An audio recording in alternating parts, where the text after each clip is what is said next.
Waiter, waiter. বলুন ma'am. তুমি কে? আমি নতুন জয়েন হয়েছি ম্যাম, আমার নাম রোহন। তোমাকে নাম জানার জন্য ডাকিনি, যাও একটা প্যাক বানিয়ে নিয়ে এসো। আমি যতদূর জানি ম্যাম এই রেস্টুরেন্টে মদ অ্যালাউ নেই।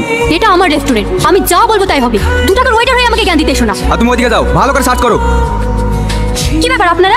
আমাদের কাছে খবর আছে আপনারা বেআইনিভাবে রেস্টুরেন্টে বিদেশি মদ বিক্রি করেন। কি সব উল্টোপাল্টা বলছেন? এটা একটা ফ্যামিলি রেস্টুরেন্ট। সেটা সার্চ করার পরে বোঝা যাবে। স্যার বলো, একটু উপর আসুন। এগুলো কি? ওগুলো আমার। কেউ যেন সন্দেহ না করে তাই ম্যাডামের ঘরে লুকিয়ে রেখেছিলাম। অ্যারেস্ট করলে আমাকে করুন। এই ওকে অ্যারেস্ট করো। ওই ইম্পোর্টেড ওয়াইনগুলো তো সব আমার ছিল, তুমি নিজের ঘরে দোষ নিলে কেন? কাজে জয়েন করার সময় প্রতিজ্ঞা করেছিলাম ম্যাডাম, আমি এই রেস্টুরেন্টের কোনো ক্ষতি হতে দেবো না। তাই বলে আমার সাথে তুমি নিজে মাথা পেতে নেবে? আপনাকে সব রকম বিপদ থেকে বাঁচানো আমার কর্তব্য ম্যাডাম। তুমি পাগল নাকি? এতে পাগলামোর কি আছে? ওর আমার জায়গায় আপনাকে অ্যারেস্ট করলে আমার বেশি খারাপ লাগতো। তুমি সত্যিই অনেক ভালো মানুষ, তোমাকে সেদিন ওভাবে অপমান করা আমার উচিত হয়নি। সরি রোহন। আমি তোমার পায়ে পড়ছি, প্লিজ তুমি আমার সঙ্গে একবার দেখা করো।